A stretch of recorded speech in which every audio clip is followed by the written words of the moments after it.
ಮಾವು ಬೆಳೆಗಾರರ ಪರಿಸ್ಥಿತಿ ಏನಾಗಿದೆ ಅಂದರೆ ದಿನೇ ದಿನೇ ನಶಿಸಿ ಹೋಗುವಂಥ ಪರಿಸ್ಥಿತಿ ಆಗಿದೆ.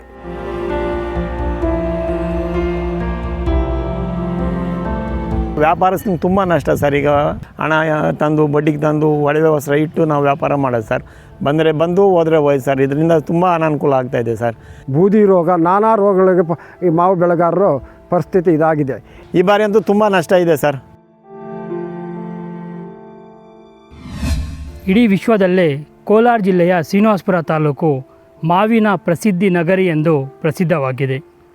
ಇಲ್ಲಿ ಸುಮಾರು ಜನ ರೈತರು ಹಾಗೂ ವ್ಯಾಪಾರಸ್ಥರು ಮಾವಿನ ಬೆಳೆಯನ್ನು ನಂಬಿಕೆಯನ್ನಾಗಿ ಇಟ್ಟುಕೊಂಡು ಇದ್ದಾರೆ. ಯಾಕೆಂದರೆ ಇದರ ಮೇಲೆಯೇ ಹಲವಾರು ಜನರು ತನ್ನ ಜೀವನವನ್ನು ನಡೆಸಿಕೊಂಡು ಮಾವಿನ ಹಣ್ಣಿನ ಮೇಲೆ ನಂಬಿಕೆ ಭರವಸೆಯನ್ನು ಇಟ್ಟುಕೊಂಡು ಹೋಗ್ತಿದ್ದಾರೆ.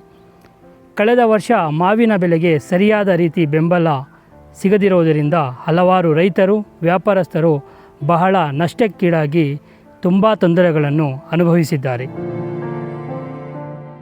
ಆದರೆ ಈ ವರ್ಷ ಒಂದೇನಾದರೂ ಬೆಲೆ ಸಿಗುತ್ತೆ ಅಂತ ಒಂದು ನಂಬಿಕೆಯಲ್ಲಿದ್ದರೆ ಹೆಚ್ಚಾಗಿ ಬಿಸಿಲು ಇರುವ ಕಾರಣ ನಾನಾ ರೀತಿಯ ಮಾವಿನ ಬೆಳೆಗೆ ಮಾವಿನಕಾಯಿಗೆ ತೊಂದರೆಗೆ ಸಿಕ್ಕಾಗಿ ಹಲವಾರು ರೀತಿಯ ನಷ್ಟವನ್ನು ಸಹ ಈ ಬಾರಿಯೂ ರೈತರು ಹಾಗೂ ವ್ಯಾಪಾರಸ್ಥರು ಅನುಭವಿಸುವ ಒಂದು ಪರಿಸ್ಥಿತಿಯಲ್ಲಿ ಇದ್ದಾರೆ.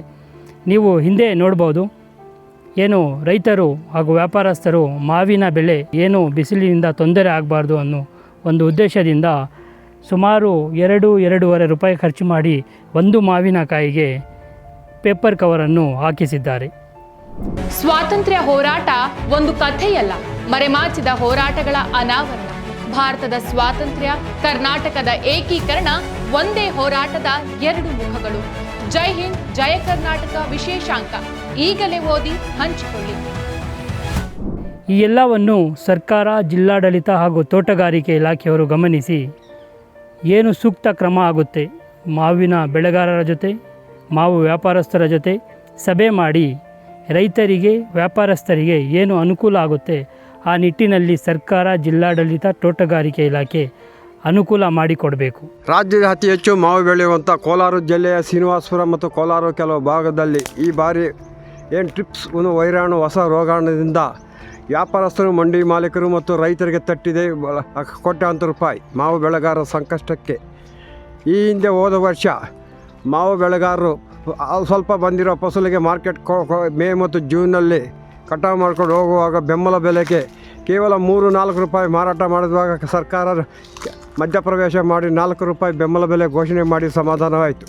ಆದರೆ ಇನ್ನೂ ಮೇ ಮತ್ತು ಜೂನಲ್ಲಿ ಮಾರ್ಕೆಟ್ಗೆ ಹೋಗಬೇಕಾದ ಹಂತದಲ್ಲಿ ಈಗ ಹೊಸ ವೈರಸ್ ಒಂದು ಅಟ್ಯಾಕ್ ಆಗಿ ಲಕ್ಷಾಂತರ ಮಂದಿ ಹೋತು ಕೋಟ್ಯಾಂತರ ರೂಪಾಯಿ ವ್ಯಾಪಾರಸ್ಥರು ಮತ್ತು ಮಂಡಿ ಮಾಲೀಕರು ಮತ್ತು ರೈತರಿಗೆ ತಂದಿರುವಂಥ ಈ ಹೊಸ ರೋಗಾಣು ಮುಂದಿನ ವರ್ಷದ ಈ ಮಾವು ಬೆಳೆಗಾರರಿಗೆ ರೈತರ ಕೊಡಲಿ ಏಟು ಬೀಳೋದು 100ಕ್ಕೆ 100 ಸತ್ಯವಾದಂಥ ವಿಚಾರ. ಯಾಕೆಂದರೆ ಜಿಲ್ಲೆಯಲ್ಲಿ ಮಾವು ಪ್ರಸಿದ್ಧವಾಗಿದ್ದ ಮಾವಿನ ನಗರಿ ಎನಿಸಿಕೊಂಡಿರುವಂಥ ಕೋಲಾರ ಜಿಲ್ಲೆಯ ಶ್ರೀನಿವಾಸಪುರ ಮತ್ತು ಕೋಲಾರ ಮತ್ತು ತಾಲೂಕಿನ ಕೆಲವು ಭಾಗಗಳಲ್ಲಿ ಮಾವು ಸಾವಿರಾರು ಹೆಕ್ಟೇರಲ್ಲಿ ಈ ಬಾರಿ ವೈರಸ್ ಒಂದು ಅಟ್ಯಾಕ್ನಿಂದ ಜಿಗಣಿಗಳು ಮತ್ತು ಬಿಸಿಲಿನ ತಾಪ ಮತ್ತು ಅನೇಕ ಕೀಟಗಳ ಬಾಧೆಯಿಂದ ಮಾವು ಬೆಳೆಗಾರರು ಸಂಕಷ್ಟಕ್ಕೆ ಒಳಗಾಗಿದ್ದಾರೆ. ಮಾವು ಬೆಳೆಯುವಂಥ ಕೋಲಾರ ಜಿಲ್ಲೆಯ ಶ್ರೀನಿವಾಸಪುರ ಮತ್ತು ಕೋಲಾರ ಕೆಲವು ತಾಲೂಕಲ್ಲಿ ಮಾವು ಬೆಳೆಗಾರರ ಪರಿಸ್ಥಿತಿ ಏನಾಗಿದೆ ಅಂದರೆ ದಿನೇ ದಿನೇ ನಶಿಸಿ ಹೋಗುವಂಥ ಪರಿಸ್ಥಿತಿ ಆಗಿದೆ. ಯಾಕೆಂದರೆ ಇವತ್ತು ಕೋಲಾರ ಜಿಲ್ಲೆಯ ಶ್ರೀನಿವಾಸಪುರ ಮಾವಿನ ನಗರಿ ಎಂದು ಹೆಸರುವಾಗಿರುವಂಥ ಹೋದ ವರ್ಷ ನಾವು ನೋಡ್ಬೋದು, ಮಾವು ಕಟಾವು ಮಾಡುವ ಸಮಯದಲ್ಲಿ ಮಾರ್ಕೆಟಲ್ಲಿ ವ್ಯಾಪಾರಸ್ಥರು ಮತ್ತು ರೈತರ ಏನು ನಡುವೆ ನಡೆದಿರೋಂಥ ಗೊಂದಲ ಗಲಾಟೆಗಳು 2 ರೂಪಾಯಿ 3 ರೂಪಾಯಿ ಮಾರ್ಕೆಟಲ್ಲಿ ಮಾರಾಟ ಆದಾಗ ರೈತರಿಗೂ ಒಂದು ಕಡೆ ಸರ್ವನಾಶ ಆದರೂ, ಒಂದು ಕಡೆ ವ್ಯಾಪಾರಸ್ಥರು ಸರ್ವನಾಶ. ಯಾಕಂದರೆ ವ್ಯಾಪಾರಸ್ಥರು ಕೆಲವು ಮಂಡಿ ಮಾಲೀಕರ ಹತ್ರ ಕೋಟ್ಯಾಂತರ ರೂಪಾಯಿ ಸಾಲ ಬಂದು ಕೆಲವು ರೈತರ ಹತ್ರ ಮಾವು ಬೆಳೆಗಾರರ ಹತ್ರ ಪರ್ಚೇಸ್ ಮಾಡಿರ್ತಾರೆ. ಕೆಲವು ರೈತರು ಸ್ವಂತ ಇಟ್ಕೊಂಡು ಔಷಧಿ ಹೊಡ್ಕೊಂಡು ಮಾರ್ಕೆಟ್ಗೆ ಹೋಗುವಂಥ ಪರಿಸ್ಥಿತಿಯೂ ಇದೆ. ಈ ಎರಡೂ ಮಧ್ಯದಲ್ಲಿ ಏನು 3 ರೂಪಾಯಿ 4 ರೂಪಾಯಿ ಮಾರಾಟ ಮಾಡಿದಾಗ ಮಾವು ಬೆಳೆಗಾರರು, ರೈತರು ಮತ್ತು ಅನೇಕ ಬೀದಿಗೆ ಬಂದು ಹೋರಾಟ ಮಾಡಿದಾಗ ಅರ್ಧ ಫಸಲು ಕಟಾವು ಆದಮೇಲೆ ಸರ್ಕಾರ ಮಧ್ಯಪ್ರವೇಶ ಮಾಡಿ ಕೆಜಿಗೆ 4 ರೂಪಾಯಿ ಕೊಟ್ಟು ಬೆಂಬಲ ಬೆಲೆ ಕೊಟ್ಟು ಸ್ವಲ್ಪ ಸಮಾಧಾನ ಮಾಡಲಾಯಿತು. ಆದರೆ ಈ ವರ್ಷ ಏನು ಡಿಸೆಂಬರು ಮತ್ತು ಜನವರಿ ಮತ್ತು ಡಿಸೆಂಬರಲ್ಲಿ ಸಾಮಾನ್ಯವಾಗಿ ಮಾವು ಹೂವು ಬರೋದು ಸಹಜ. ಆ ಟೈಮಲ್ಲಿ ಹೂವು ಬಂದಾಗ ರೈತರು ಮತ್ತು ವ್ಯಾಪಾರಸ್ಥರು 1 ಬಾರಿ 3-4-5 ಬಾರಿ ಔಷಧಿ ಹೊಡಿತಾರೆ. ಫೆಬ್ರವರಿ ಮತ್ತು ಮಾರ್ಚಲ್ಲಿ ವಿಪರೀತ ಬಿಸಿಲು ಆಗ್ತದೆ. ನಮಗೆ ಈ ಮಾವು ಬೆಳೆಗಾರರಿಗೆ ಪರಿಸ್ಥಿತಿ ಬಿಸಿಲಿನ ತಾಪಮಾನ ವೈಫಲ್ಯತೆ ವಾತಾವರಣ ಇರಬೇಕಾಗಿರೋದು 25ರಿಂದ 30 ಒಳಗೆ ಬೇಕು. ಇವಾಗ 40ಕ್ಕೆ ಮುಟ್ಟಿದೆ. ಈ ಕಾಯಿ ಕಟ್ಟುವ ಹಂತದಲ್ಲಿ ಈಗ ಮಳೆ ಇಲ್ಲ. ಮಳೆ ಇಲ್ಲದಾಗ ಕಾಯಿ ಏನಾಗ್ತಾಯಿದೆ ಅಂದರೆ ಬಿಸಿಲಿಗೆ ತಡೆಯಲಾರದೆ ಉದುರುತ್ತದೆ ಮತ್ತು ರೋಗಗಳು ಬಾಧೆ, ವೈರಸ್ಗಳು, ಬೂದಿ ರೋಗ, ನಾನಾ ರೋಗಗಳಿಗೆ ಈ ಮಾವು ಬೆಳೆಗಾರರು ಪರಿಸ್ಥಿತಿ ಇದಾಗಿದೆ. ಈಗೇನು 10-15-20 ದಿವಸಗಳು ಮೇಯಲ್ಲಿ ಮಾರ್ಕೆಟ್ಗೆ ಹೋಗ್ಬೇಕು, ಮಂಡಿಗಳು ಓಪನ್ ಆಗ್ತಾಯಿದೆ. ಇದುವರೆಗೂ ಮಳೆ ಇಲ್ಲ. ಆದ್ದರಿಂದ ಮಾವು ಬೆಳೆಗಾರರು ಮತ್ತು ವ್ಯಾಪಾರಸ್ಥರು ಒಂದು ಕಡೆ ಸಂಕಷ್ಟಕ್ಕೆ ಒಳಗಾಗ್ತಾರೆ. ಇದೇ ಥರ ಮಾವು ಫಸಲು ಬಂದಾಗ ರೇಟ್ ಇರೋಲ್ಲ, ರೇಟ್ ಇದ್ದಾಗ ಫಸಲು ಇರೋದಿಲ್ಲ. ಇಂಥ ಪರಿಸ್ಥಿತಿ ಮಾವು ಬೆಳೆಗಾರರಿಗೆ ದೊಡ್ಡ ಸಮಸ್ಯೆ ಆಗಿದೆ. ಯಾಕೆಂದರೆ ಇವತ್ತು ಮಾವು ರಾಜ್ಯದಲ್ಲಿ ಅತಿ ಹೆಚ್ಚು ಬೆಳೆಯುವಂಥ ಪ್ರದೇಶದಲ್ಲಿ ನಾನಾ ರೋಗಗಳು, ವೈರಸ್ಗಳಿಗೆ ಅಟ್ಯಾಕ್ ಆಗಿ ಮಾವು ಬೆಳೆಗಾರರು ಮುಂದೆ ಕಟಾವು ಮಾಡುವಂಥ ಪರಿಸ್ಥಿತಿ ನಿರ್ಮಾಣವಾಗಿದೆ. ಆದ್ದರಿಂದ ಜಿಲ್ಲೆಯಲ್ಲಿ ಮಾವು ಬೆಳೆಗಾರರು ಯಾವ ರೀತಿ ರಕ್ಷಣೆ ಮಾಡಬೇಕು ಅನ್ನೋದಕ್ಕೆ ಸರ್ಕಾರ ಆಲೋಚನೆ ಮಾಡಬೇಕು. ಇಲ್ಲಿನ ಮಾವಿನ ರಫ್ತು ಏನು ನಾಗ್ಪುರ್, ಪಂಜಾಬ್, ಹರಿಯಾಣ, ಗೋವಾ ಮತ್ತು ಡೆಲ್ಲಿ ನಾನಾ ರಾಜ್ಯಗಳಿಗೆ ಸಪ್ಲೈ ಆಗ್ತದೆ. ಆದರೆ ಇಲ್ಲ ನಾನಾ ರೀತಿಯ ವೆರೈಟಿಗಳು ಮಾವು ಬೆಳೆಯುವಂಥ ರೈತರು ಇದ್ದಾರೆ. ಇವತ್ತು ಸಾಮಾನ್ಯವಾಗಿ ಒಬ್ಬ ರೈತ 2 ಎಕರೆ ಇದ್ದಾನೆ, 5 ಎಕರೆ, 10 ಎಕರೆ, 20 ಎಕರೆ ಇರೋ ರೈತನೂ ಇದ್ದಾನೆ. ಆದರೆ ಜಿಲ್ಲೆಯಲ್ಲಿ ಮಾವಿನ ಮುಂಚಿತವಾಗಿ ಮಾವು ಬೆಳೆಗಾರರ ಸಮಸ್ಯೆ ಆಲಿಸಬೇಕು. ಜಿಲ್ಲಾಧಿಕಾರಿಗಳು, ಸಂಬಂಧಪಟ್ಟ ತೋಟಗಾರಿಕೆ ಇಲಾಖೆಗಳನ್ನು ಸರ್ಕಾರನೂ ಒತ್ತಾಯ ಮಾಡ್ತಾಯಿದ್ದೀವಿ ಸರ್. ಇಷ್ಟರೊಳಗೆ ಮಾವಿಗೆ ಮಳೆ ಬರಬೇಕಾಯ್ತು. ಯಾಕಂದರೆ ಕಾಯಿ ಸ್ವಲ್ಪ ಮಾರ್ಕೆಟ್ಗೆ ಇನ್ನೂ 10-15 ದಿವಸದಲ್ಲಿ ಹೋಗಬೇಕಾಯ್ತು. ಮಳೆ ಬಂದಿದ್ದ ಕಾಯಿ ಸೈಜ್ ಬರೋದು, ಕ್ವಾಲಿಟಿ ಬರೋದು. ಇವಾಗ 4 ತಿಂಗಳಾಗಿದೆ. 4 ತಿಂಗಳಾಗಿ ಇನ್ನು 10-15 ದಿವಸದಲ್ಲಿ ಮಾರ್ಕೆಟ್ಗೆ ಹೋಗಬೇಕು. ಆ ಮಳೆ ಇಲ್ದಾಗ ಏನಾದರೆ ಕಾಯಿಗಳೆಲ್ಲ ಒಂಥರ ಪಿಂದೆ ಒಣಗಿರೋದು, ಮಾರ್ಕೆಟಲ್ಲಿ ರೇಟ್ ಇರೋದಿಲ್ಲ, ಕೊಳ್ಳೋರು ಪಾರ್ಸಲ್ಗೆ ಕೊಳ್ಳೋದಿಲ್ಲ. ನಾನಾ ಸಮಸ್ಯೆಗಳು ಈ ಥರ ಇದೆ. ಇವಾಗ ವೈರಸ್ ಅಂದ್ಬಿಟ್ಟು ಒಂದು ಹೊಸ ವೈರಸ್ಸು ಅಟ್ಯಾಕ್ ಆಗಿದೆ. ಅದು ಏನು ನಾವು ಹಿಂದೆ 4-5 ವರ್ಷಗಳಿಂದ ಕೊರೋನಾದಲ್ಲಿ ಯಾವ ರೀತಿ ಜನ ಸತ್ತರೋ ಅದೇ ಥರ ವೇಗವಾಗಿ ಗಾಳಿಯಲ್ಲಿ ಇವತ್ತು ವೈರಸ್ಗಳು ಮಾವಿನ ಮರಗಳಲ್ಲಿ ಮತ್ತು ಟೊಮೆಟೊ ಬೆಳೆಗಳ ಅಟ್ಯಾಕ್ ಆಗೋದ್ರಿಂದ ಮಾವಿನ ನಶಿಸಿ ಹೋಗ್ತಾ ಇದೆ. ಆದರೆ ಜಿಲ್ಲೆಯಲ್ಲಿ ಈ ವೈರಸ್ಗಳು, ಈ ರೋಗಗಳಿಗೆ ತಡೆಯೋದಕ್ಕೆ ದೊಡ್ಡ ಸಮಸ್ಯೆ ಆಗಿದೆ ರೈತರಿಗೆ ಸರ್. ಸುಮಾರು ಒಂದು 10-15 ವರ್ಷದಿಂದ ಈ ಮ್ಯಾಂಗೋ ವ್ಯಾಪಾರ ಮಾಡ್ತಾಯಿದ್ದೀವಿ. ಒಂದು ವರ್ಷ ಬೆಲೆ ಬಂದರೆ ಇನ್ನೊಂದು ವರ್ಷ ಬೆಲೆ ಬರೋದಿಲ್ಲ, ಒಂದು ವರ್ಷ ಕಾಯಿ ಕಚ್ಚಿದ್ರೆ ಇನ್ನೊಂದು ವರ್ಷ ಕಾಯಿ ಕಚ್ಚೋದಿಲ್ಲ. ಇದರಿಂದ ಸುಮಾರು ನಷ್ಟ, ಲಕ್ಷಾಂತರ ರೂಪಾಯಿ ನಷ್ಟ ಬರುತ್ತೆ ಒಂದೊಂದು ವರ್ಷ. ಸೊ ಒಂದೊಂದು ಬಾರಿ ಬೆಲೆ ಬರುತ್ತೆ, ಬೆಲೆ ಬಂದಾಗ ಕಾಯಿ ಇರೋದಿಲ್ಲ, ಕಾಯಿ ಬಂದಾಗ ಬೆಲೆ ಇರೋದಿಲ್ಲ. ಆ ಥರ ಆಗಿ ನಾವು ವ್ಯಾಪಾರಸ್ಥರು ತುಂಬ ನಷ್ಟ ಅನುಭವಿಸ್ತಾ ಇದ್ದೀವಿ ಸರ್. ನಾವು ನವಂಬರು, ಡಿಸೆಂಬರಲ್ಲೇ ತೋಟಗಳು ಪರ್ಚೇಸ್ ಮಾಡ್ತೀವಿ, ಖರೀದಿ ಮಾಡ್ತೀವಿ ರೈತರ ಹತ್ರ. ಅವ್ರಿಗೆ ಅಮೌಂಟ್ಗಳು ಫಸ್ಟೇ ನಾವು ಕೊಟ್ಬಿಡಬೇಕು. ನಮ್ಗೆ ಲಾಸ್ ಆದರೂ ಬರಲಿ, ಲಾಭ ಆದರೂ ಬರಲಿ, ಅವ್ರದ್ದು ತೋಟಗಳು ನಮಗೇನು ಬಿಡೋದಿಲ್ಲ. ಕಾರಣಾಂತರದಿಂದ ಇದರಿಂದ ಸ್ವಲ್ಪ ವ್ಯಾಪಾರಸ್ಥನಿಗೆ ತುಂಬ ನಷ್ಟ ಸರ್. ಈಗ ಲಾಸ್ಟ್ ಇಯರ್ ಏನಾಯಿತು ಅಂದರೆ ಸುಮಾರು 2.5 ರೂಪಾಯಿಗೆ ನಾವು kg 2.5 ರೂಪಾಯಿಗೆ ಕೊಟ್ರಿ. ನಮಗೆ ಇಲ್ಲಿ ಖರೀದಿನೇ 15 ರೂಪಾಯಿಂದ 20 ರೂಪಾಯಿ ಬೀಳುತ್ತೆ, ಖರ್ಚು ವೆಚ್ಚ ಎಲ್ಲ ಸೇರಿದರೆ. ಅದರಿಂದ ನಮ್ಗೆ ತುಂಬ ನಷ್ಟ ಸರ್, ವ್ಯಾಪಾರಸ್ಥನಿಗೆ ತುಂಬ ನಷ್ಟ ಸರ್. ರೈತರು ಒಂದು 75% ಮಾರ್ಕೊಂಡಿರ್ತಾರೆ ತೋಟಗಳು. ಅವ್ರಿಗೆ ನಾವು ಅಮೌಂಟ್ ಫಸ್ಟೇ ಸೆಟಲ್ಮೆಂಟ್ ಮಾಡಬೇಕು ಸರ್. ತೋಟ ಔಷಧಿ ಹೊಡೆಯೋಷ್ಟೊಳಗಾಗಿ ಅವ್ರು ಏನು ಕೇಳ್ತಾರೋ ಫಸ್ಟು ವ್ಯಾಪಾರ ಏನಾಗಿದೆ ಅವ್ರದ್ದೇ ಸೆಟಲ್ಮೆಂಟ್ ಮಾಡಿಬಿಡ್ಬೇಕು.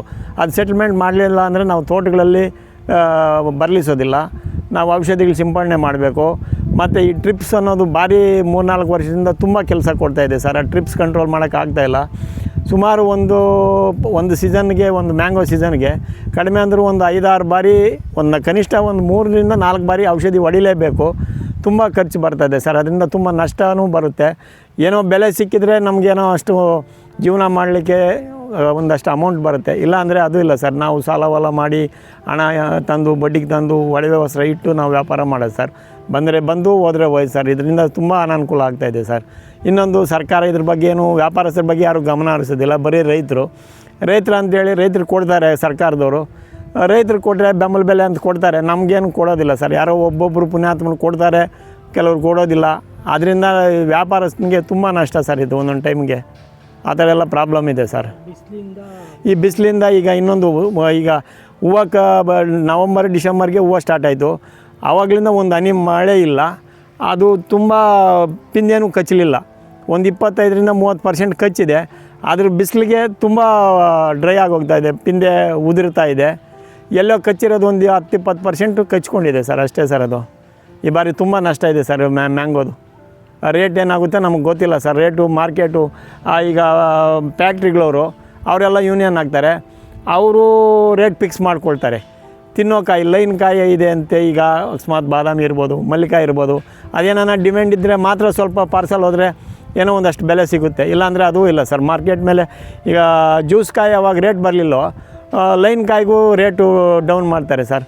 ಆ ಥರ ಎಲ್ಲ ಪ್ರಾಬ್ಲಮ್ ಇದೆ ಸರ್ ಮ್ಯಾಂಗೋದು.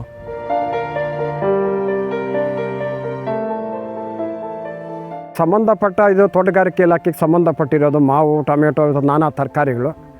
ಕೆಲವು ವಿಜ್ಞಾನಿಗಳು ನೋಡಿ ಇವತ್ತು ದಾವಣಗೆರೆಯಲ್ಲಿ ತೋಟಗಾರಿಕೆ ವಿಜ್ಞಾನಿಗಳ ಸಮೀಕ್ಷೆ ಮಾಡಿದ್ದಾರೆ, ಧಾರವಾಡ ಹೋಗಿದ್ದಾರೆ. ಕೆಲವು ಕಡೆಗಳು ಈ ಬಾರಿ ಮಾವು ಫಸಲು ಶೇಕಡ 80-90ರಷ್ಟು ಫಸಲು ಇಲ್ಲ ಅಂದ್ಬಿಟ್ಟು ಮಾಧ್ಯಮದಲ್ಲಿ ಪತ್ರಿಕೆಯಲ್ಲಿ ಬಂದಿದೆ. ಆದ್ದರಿಂದ ಅತಿ ಹೆಚ್ಚು ಮಾವು ಬೆಳೆಯುವಂಥ ಕೋಲಾರ ಜಿಲ್ಲೆಯಲ್ಲಿ ಇವತ್ತು ಏನಾಗಿದೆ ಅಂದರೆ ಮಾನ್ಯ ಜಿಲ್ಲಾಧಿಕಾರಿಗಳು ಮುಂಚಿತವಾಗಿ ತೋಟಗಾರಿಕೆ ಇಲಾಖೆ ಅಧಿಕಾರಿಗಳು ಸಭೆ ಕರೆದು ಈ ಬಾರಿ ಜಿಲ್ಲೆಯಲ್ಲಿ ಮಾರ್ಕೆಟಿಗೆ ಎಷ್ಟು ಸಾವಿರ ಟನ್ ಮಾವು ರಫ್ತಾಗ್ಬೋದು, ಎಷ್ಟು ಟನ್ ಮಾವು ಕಡಿಮೆ ಆಗ್ಬೋದು ಅಂತ ಸಮೀಕ್ಷೆ ಮಾಡಬೇಕು. ಸರ್ಕಾರಕ್ಕೆ ವರದಿ ಕೊಟ್ಟು ಏನು ಪ್ರತಿ ತೋಟಗಾರಿಕೆ ರೈತನಿಗೆ ಕನಿಷ್ಠ ಪಕ್ಷ 50,000 ಮಿನಿಮಮ್ ಕೊಡಿ. ಯಾಕೆಂದರೆ ವರ್ಷಕ್ಕೆ ಒಂದೇ ಬೆಲೆ ಇದು ನಂಬಿಕೊಂಡಿರೋದು. ಅದು ನಾನು ಜಿಲ್ಲಾಧಿಕಾರಿಗಳು ಮತ್ತು ತೋಟಗಾರಿಕೆ ಇಲಾಖೆಯನ್ನು ಸರ್ಕಾರದ ನಿಮ್ಮ ಮುಖಾಂತರ ಸರ್ಕಾರನ ಒತ್ತಾಯ ಮಾಡ್ತಾಯಿದ್ದೀನಿ ಸರ್. ಬಿಸಿಲಿಂದ ಜಾಸ್ತಿ ಆದರೆ ನೋಡಿ ಪಿಂದೆ ಸರಿಯಾಗಿ ಕಚ್ಚೋದಿಲ್ಲ, ಉದುರೋಗುತ್ತೆ, ಸೆಕೆ ಎಲ್ಲ ಉದುರೋಗುತ್ತೆ, ಪಿಂದೆ ಭಾರಿ ಡೌನು ಖರ್ಚು ಬೀಳುತ್ತೆ ಸರ್, ನೆಲಕ್ಕೆ ಬಿದ್ದೋಗುತ್ತೆ ಸರ್ ವಿಪರೀತ. ನೀರಾವರಿ ಇರೋದಿಲ್ಲ. ಇವಾಗ 3-4 ತಿಂಗಳೇ ಸರ್ ಒಂದು ತೋಟ ಹನಿ ಬಿದ್ದು, ಮಳೆ ಇಲ್ಲ ಸರ್. ಮಳೆ ಬಿದ್ದರೆ ಏನೋ ಕಚ್ಕೊಳ್ಳುತ್ತೆ. ಆಗ ಫಸಲು ಜಾಸ್ತಿ ಆದಷ್ಟು ಅವರು ರೇಟು ಡೌನ್ ಮಾಡ್ತಾರೆ ಸರ್. ಮಾರ್ಕೆಟವರು ವಾತಾವರಣ ನೋಡಿ ಮಾರ್ಕೆಟ್ ಮೇಲೆ ಇದು ಮಾಡ್ತಾರೆ ಸರ್. ಮುಂದಿನ ತಿಂಗಳಿಗೆ ನೆಕ್ಸ್ಟ್ ಈಗ ಮೇ 5-10ರಿಂದ ಸ್ಟಾರ್ಟ್ ಆಗ್ತಾರೆ. ಈಗ ಫಸಲು ಎಲ್ಲ ಡ್ರೈ, ಇದು ಕಾಯಿ ಕಚ್ಚಿದೆ, ಸೈಜ್ ಬಂದಿಲ್ಲ, ಮತ್ತು ನೀರಾವರಿ ಇಲ್ಲ, ಪೌಡ್ರ್ ಬರೋದಿಲ್ಲ ಕಾಯಿ ಮೇಲೆ, ಕಾಯಿ ಶೈನಿಂಗ್ ಅದಿಲ್ಲ. ಮಾರ್ಕೆಟ್ಗೆ ಹೋದರೆ ಅವ್ರು ಸರಿಯಾಗಿ ರೆಸ್ಪಾನ್ಸ್ ಇರೋದಿಲ್ಲ, ಸರಿಯಾಗಿ ಒಳ್ಳೆ ರೇಟ್ ಸಿಗೋದಿಲ್ಲ. ಇದೆಲ್ಲ ಪ್ರಾಬ್ಲಮ್ ಸರ್ ಮ್ಯಾಂಗೋ ಇದರಲ್ಲಿ. ಈ ಬಾರಿ ಅಂತೂ ತುಂಬ ನಷ್ಟ ಇದೆ ಸರ್, ಜಾಸ್ತಿ ನಷ್ಟ ಬರ್ತಾ ಇದೆ ಮ್ಯಾಂಗೋದಿ ಬಾರಿ. ಮತ್ತಷ್ಟು ವಿಶೇಷ ವಿಡಿಯೋಗಳನ್ನು ನೋಡಲು ಮತ್ತು ಹೊಸ ವಿಡಿಯೋಗಳ ಬಗ್ಗೆ ತಿಳಿಯಲು ಈ ದಿನ .com ಯೂಟ್ಯೂಬ್ ಚಾನೆಲ್ ಸಬ್ಸ್ಕ್ರೈಬ್ ಮಾಡಿ ಮತ್ತು ಬೆಲ್ ಐಕಾನ್ ಕ್ಲಿಕ್ ಮಾಡಿ.